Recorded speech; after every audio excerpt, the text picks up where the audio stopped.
ચાલો આગળ જોઈએ. In my final expedition to Sagarmatha, head of the sea, the local name for the peak of Everest, Nima was my mountain guide.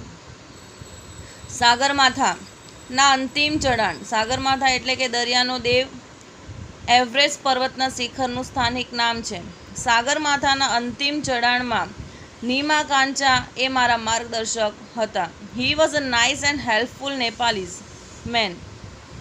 તેઓ ખૂબ જ સારા અને મદદનીશ નેપાળી માણસ હતા કે જ્યારે પણ હું અપસેટ થતી, નિરાશ થતી, ત્યારે તેઓ મને ઠપકો આપતા, મારા પર ગુસ્સો પણ થતા. The last track to the peak of Everest began. હવે એવરેસ્ટના શિખરનું અંતિમ ચઢાણ એટલે અંતિમ કેડી શરૂ થઈ. પીક એટલે શિખર. It was a very dangerous narrow path. એ કેડી ખૂબ જ જોખમી અને સાંકડી હતી. I slip and fell once. એકાદ વાર તો હું લપસી પણ પડી. Even my oxygen was running out. મારો ઓક્સિજન પણ પૂરો થઈ રહ્યો હતો. I was struggling with my paining leg. પીડા આપતા મારા પગ સાથે સ્ટ્રગલિંગ, હું સંઘર્ષ કરી રહી હતી.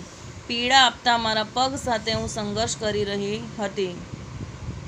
My Sherpa said I must quit. મારા શેરપાએ, મારા માર્ગદર્શકે મને કહ્યું કે મારે આ ચઢાણ હવે છોડી દેવું જોઈએ, મારે પરત ફરી જવું જોઈએ. But I knew that there was no going back. પણ હું જાણતી હતી કે મારે પરત ફરવાનું નથી. I push forward though my Sherpa kept insisting that I should return. Insisting એટલે આગ્રહ કરવો.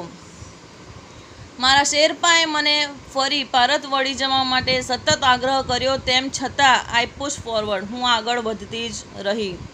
I have enough oxygen to reach the summit and હોઇસ્ટ the countries flag. Summit એટલે શિખરને હોઇસ્ટ એટલે લહેરાવવું. શિખર પર જઈને દેશનો ઝંડો લહેરાવવા માટે મારી પાસે ઇનફ ઓક્સિજન, પૂરતા પ્રમાણમાં જ ઓક્સિજન હતું. What happen આફ્ટરવર્ડ્સ doesn't matter એનીમોર. શું કહે છે કે શિખર ઉપર જઈને આપણા દેશનો ઝંડો લહેરાવવા મારી માટે પૂરતો ઓક્સિજન હતો. ત્યારબાદ શું થશે તેનાથી મને કોઈ ફેર પડતો નથી. આઈ ટોલ્ડ નીમા કાંચા ફર્મલી એટલે મક્કમતાથી.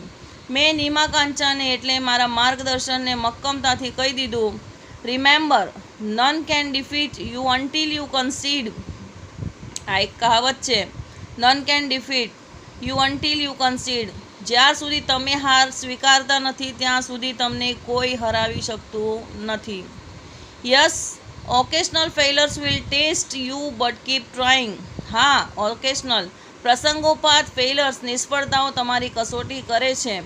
બટ કીપ ટ્રાઇંગ પણ પ્રયત્ન કરતા રહેવું જોઈએ. Some doors of opportunity will certainly open. સફળતાનો કોઈક દ્વાર તો ખુલશે જ.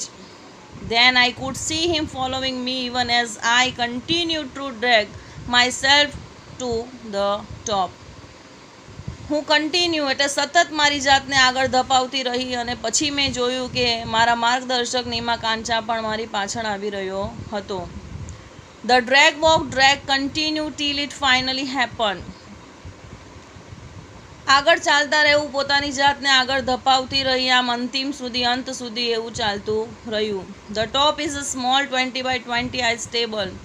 એવરેસ્ટનું શિખર એ 20x20 આઈસ ટેબલ જેવું છે. I saw several flags of various countries fluttering proudly. મેં જોયું કે વિવિધ દેશના કેટલાક ઝંડાઓ ત્યાં ગર્વભેર લહેરાતા હતા.